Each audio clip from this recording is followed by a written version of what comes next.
Olá, sejam todos muito bem-vindos a mais uma aula de imunologia. Hoje falaremos sobre as vacinas e a relação do sistema imunológico com essas. Vamos começar?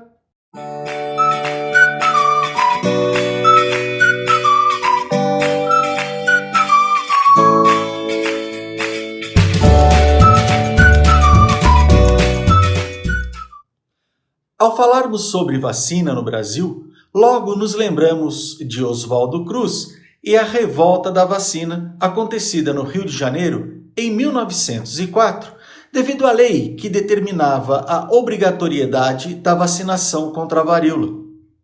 O projeto exigia comprovantes de vacinação para a realização de matrículas nas escolas, para obtenção de empregos, viagens, hospedagens e até mesmo casamentos.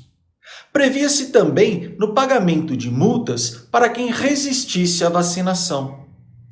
Quando a proposta vazou para a imprensa, o povo indignado e contrariado iniciou uma série de manifestações e conflitos que se estenderam por cerca de uma semana. Mas você sabe como surgiu a vacina?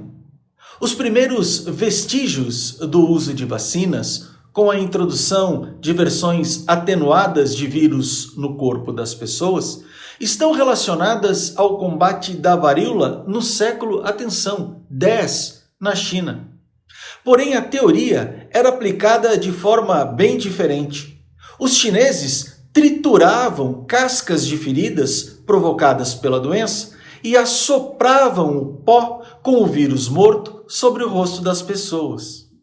Foi em 1798 que o termo vacina surgiu pela primeira vez, graças a uma experiência do médico e cientista inglês Edward Jenner. Com apenas 13 anos de idade, Jenner já ajudava um cirurgião em Bristol. Formou-se em medicina em Londres e, em seguida, retornou à sua cidade natal, onde realizou experimentos relativos à varíola. Em 1789, ele começou a observar que as pessoas que ordenhavam vacas não contraíam a varíola, desde que tivessem adquirido a forma animal da doença. O médico, então, extraiu o pus da mão de uma ordenhadora que havia contraído a varíola bovina e inoculou em um menino saudável, chamado James Phillips, de apenas 8 anos. O menino contraiu a forma branda da doença e em seguida ficou curado. Estava descoberta a primeira vacina com vírus atenuado, que em 2 séculos iria erradicar a doença. Em 1881, quando o cientista francês Louis Pasteur começou a desenvolver a segunda geração de vacinas, essas começaram a ser produzidas em larga escala, tornando-se um dos principais elementos para o combate às doenças em todo o mundo. Mas o que são as vacinas? As vacinas são produtos biológicos constituídos por patógenos, vírus ou bactérias que causam a doença, previamente atenuados ou mortos, ou mesmo por fragmento desses agentes, cuja função é estimular a resposta imune, atenção, adaptativa do organismo, a produzir anticorpos a fim de nos proteger contra determinadas doenças. As vacinas possibilitam o desenvolvimento da chamada, atenção novamente, memória imunológica, que nada mais é do que a produção antecipada de anticorpos especializados que reconhecerão o invasor caso a pessoa seja infectada por ele. Dessa forma, a resposta à infecção real será mais rápida e eficaz. A lógica da vacina é tentar estimular o organismo a produzir, atenção, anticorpos sem que ele precise ter ficado doente antes. Bem, os principais tipos de vacinas e imunizações são vacinas inativadas, toxoides, imunoglobulinas e vacinas vivas atenuadas. Em relação às vacinas inativadas, estas são aquelas feitas com micro-organismos mortos ou apenas parte dos mesmos. As vacinas com micro-organismos mortos são as mais seguras, porém costumam apresentar uma capacidade de imunização mais baixa, sendo necessárias, muitas vezes, mais de uma dose para criar uma proteção prolongada. Como exemplos de vacinas com vírus ou bactérias inativos, nós podemos citar as vacinas contra pólio, cólera, raiva, influenza e hepatite A. Uma outra forma de vacinação e imunização se dá através dos toxoides. Algumas vezes, o que causa a doença não é a bactéria em si, mas algumas toxinas que a mesma produz. Nesse caso, a vacina não precisa ser direcionada contra a bactéria. Basta que o sistema imune consiga ter anticorpos contra as toxinas. Os toxoides são vacinas feitas com toxinas modificadas, incapazes de causar doenças. Como exemplo de vacinas com toxoides, nós podemos citar o tétano e a difteria. Uma outra forma de imunização se dá através da administração de imunoglobulinas. As imunoglobulinas são um tipo de imunização diferente das vacinas. As vacinas são chamadas de imunização ativa, pois induzem o sistema imune a produzir anticorpos. As imunoglobulinas são chamadas de imunização, atenção, passiva, pois elas próprias já são os anticorpos. Quando exposto a determinado micro-organismo, o sistema imune pode levar algumas semanas para produzir anticorpos em quantidade adequada para combatê-lo. Em alguns casos, a doença é tão agressiva que não temos tempo de esperar a produção desses anticorpos. Daí surge a necessidade de usarmos as imunoglobulinas, que nada mais são que uma coleção de anticorpos previamente formados por outras pessoas ou animais. As imunoglobulinas causam uma imunização curta, suficiente apenas para tratar a infecção. O paciente não fica imunizado por tempo prolongado, sendo necessária a administração de uma vacina após o controle da doença. Como exemplos de doenças que podem ser tratadas com imunoglobulinas, que, como eu disse, nada mais são do que anticorpos, podemos citar hepatite B, raiva, difteria, catapora, sarampo e tétano. Em relação às vacinas vivas atenuadas, o ideal é sempre criarmos vacinas com micro-organismos mortos, incapazes de causar doenças. Todavia, nem sempre isso é possível. Há casos em que simplesmente não conseguimos induzir a produção de anticorpos pelo sistema imune, a não ser que o mesmo seja exposto a um micro-organismo vivo. Nesse caso, a opção é manter o vírus ou bactérias vivos, mas, atenção, atenuados, ou seja, fracos o suficiente para não conseguirem causar sintomas relevantes. Como as vacinas com micro-organismos vivos são o que há de mais próximo com uma infecção real, elas costumam ser os melhores estimulantes para a produção de anticorpos pelo sistema imune. Como exemplos de vacinas com bactérias ou vírus vivos atenuados, nós podemos citar contra catapora, rubéola, cachumba, varíola, sarampo e febre amarela. Bem, agora eu acho importante comentarmos um pouquinho em relação às pelo menos 3 principais vacinas contra a Covid-19 já em testes em humanos. A primeira delas é a vacina RNA mensageiro 1273, da Moderna Therapeutics dos Estados Unidos. Essa vacina ela não é produzida com o vírus que causa a Covid-19, mas sim baseada em um RNA mensageiro. Isso significa que os cientistas usam só um pequeno fragmento do código genético do vírus, que conseguiram criar em laboratório. Com isso, esperam provocar uma resposta do sistema imunológico para combater as infecções.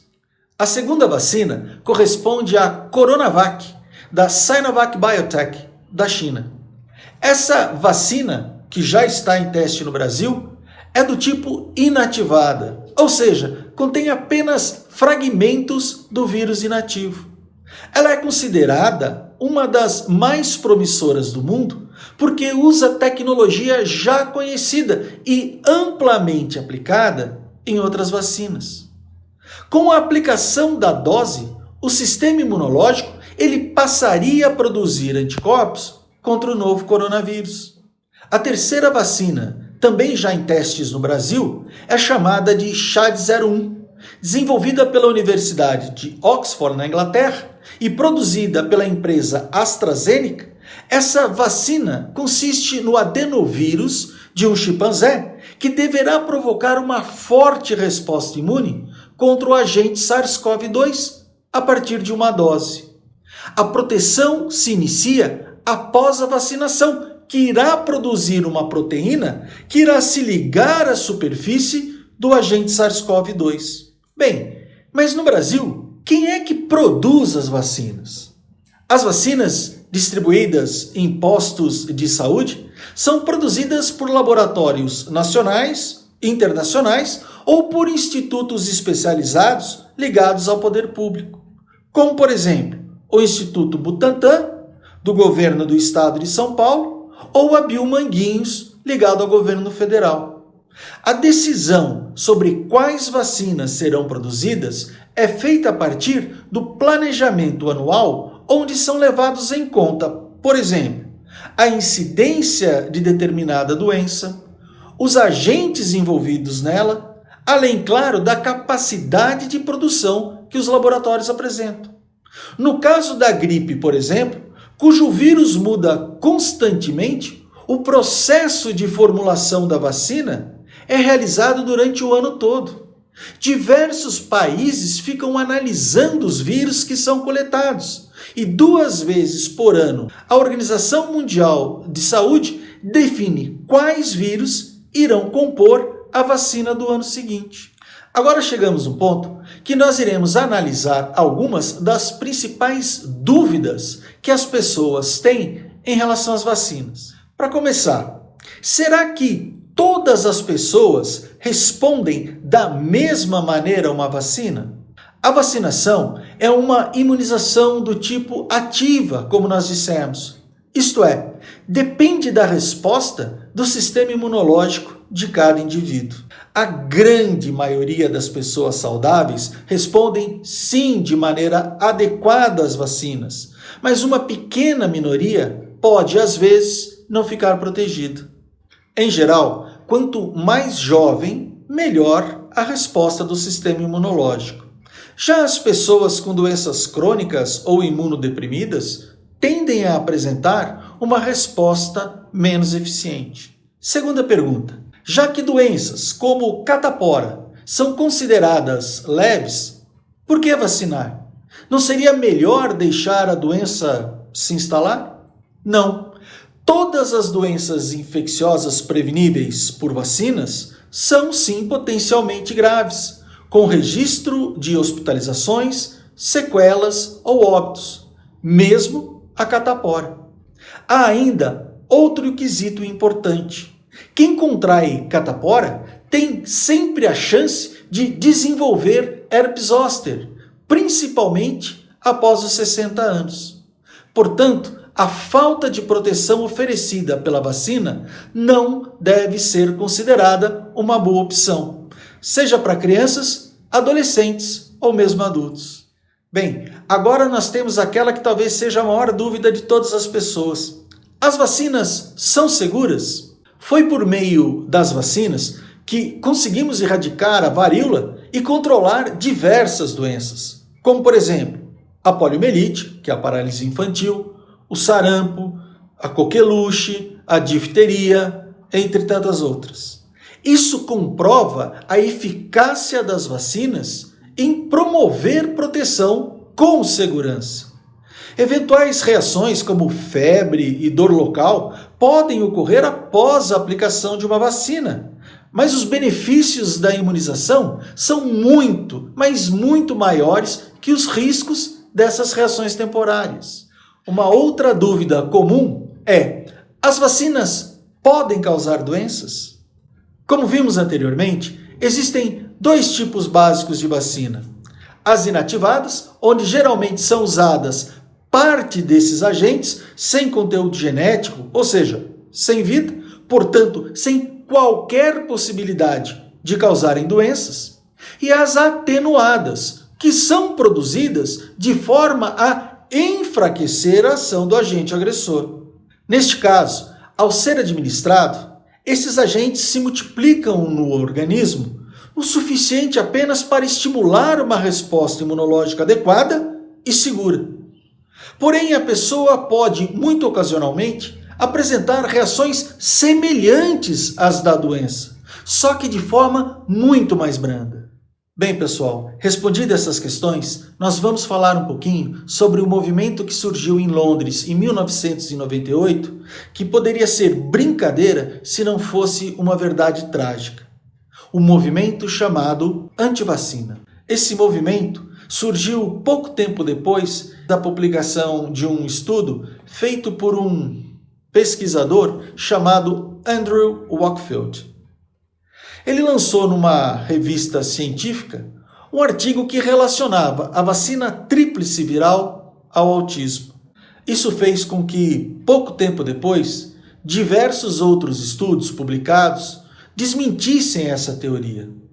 Até que em 2004, o Instituto de Medicina dos Estados Unidos concluiu que não havia provas de que o autismo tivesse relação com os componentes da vacina.